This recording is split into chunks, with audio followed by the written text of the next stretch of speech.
Paranormal activity. यह कहानी एक छोटे से गांव की है जहां एक पुरानी हवेली खड़ी थी जिसे सभी लोग भूतिया हवेली के नाम से जानते थे। गांव वालों का मानना था कि हवेली में कुछ अदृश्य शक्तियां वास करती हैं। एक दिन गांव में एक युवा लड़का अर्जुन अपनी कुछ दोस्तों के साथ हवेली में रात बिताने का फैसला करता है।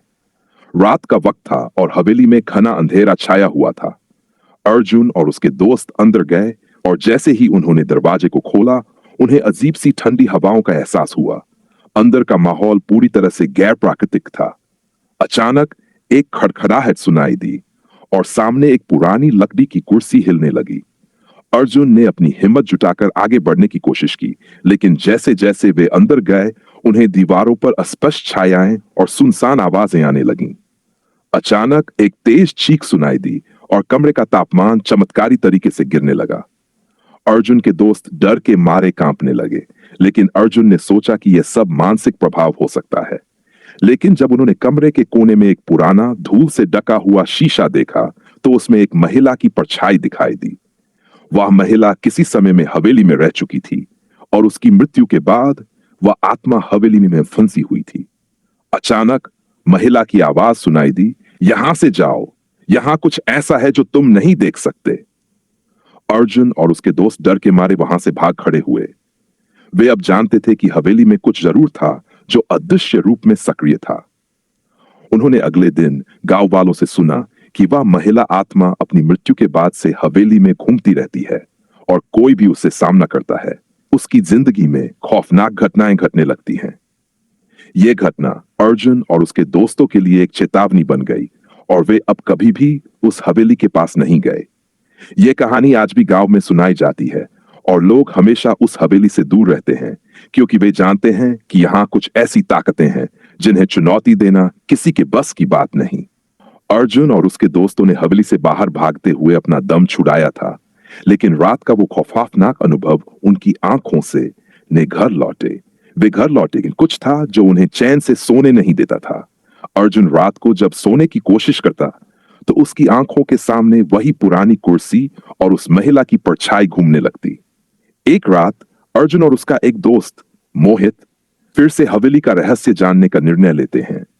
वे सोते हुए उन खौफनाक घटनाओं को भूलने की कोशिश कर रहे थे, लेकिन दिल में एक अजीब सी जिज्ञासा थी। अर्जुन ने मोहित को बताया, अगर हम फिर से न जाएं तो हमें कभी नहीं पता चलेगा कि वहां क्या हो रहा है। हमें सच्चाई का सामना करना होगा। रात के करीब 2 बजे वे फिर से हवेली पहुंचे। हवेली में अब और भी अंधेरा और घना सन्नाटा था। जैसे ही उन्होंने अंदर कदम रखा, कमरे की दीवारों पर जाले और धूल जमा हो गई थी, जैसे वर्षों से किसी ने वहां कदम नहीं रखा हो। अर्जुन और मोहित ने फिर से वही पुराना शीशा देखा, लेकिन इस बार वह शीशा कुछ अलग था। जैसे ही उन्होंने उसे छुआ, अचानक पूरा कमरे का माहौल बदल गया। हवा ठंडी हो गई और एक घना अंधेरा चारों ओर छा गया। अर्जुन ने मोहित से कहा, तुमने सुनी वो आवाज? मोहित की आंखों में डर साफ छलक रहा था, लेकिन उसने सिर हिलाया और बोला, मैंने कुछ नहीं सुना। तभी दीवार से एक भारी आवाज आई, जैसे कोई चीज खिसक रही हो।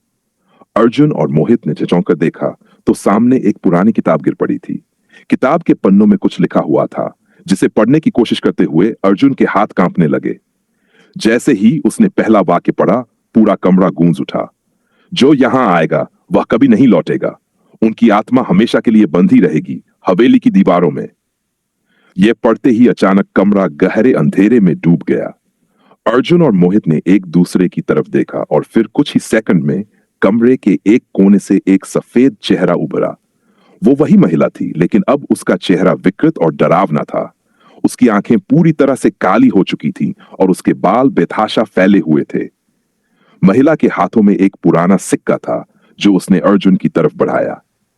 तुमसे इसे लेकर भागने की उम्मीद नहीं है, महिला की आवाज गूंजने लगी, लेकिन वह सिर्फ एक खौफनाक फुसफुसाहट जैसी सुनाई दे रही थी। अर्जुन और मोहित कांपते हुए पीछे हटने लगे, लेकिन जैसे ही वे दरवाजे की तरफ बढ़े, दरवाजा खुद ब खुद बंद हो गया। कमरे की दीवारों पर अब और भी अजीब आवाजें आ रही थीं, जैसे कोई भारी चीज उनके पास दौड़ रही हो। अर्जुन और मोहित के दिल की धड़कन तेज हो गई। अर्जुन ने दरवाजे को खोलने की कोशिश की, लेकिन वह जकड़ा हुआ था। तभी उन्होंने देखा कि दीवार से एक और परछाई उभरी। इस बार वह महिला नहीं थी, बल्कि उसके पीछे अंधेरे में कई और धुंधली आकृतियां थीं जो उन पर नजरें गड़ाए हुए थीं। अर्जुन और मोहित का दम घुटने लगा, जैसे कोई उन्हें अंदर से जकड़ रहा हो।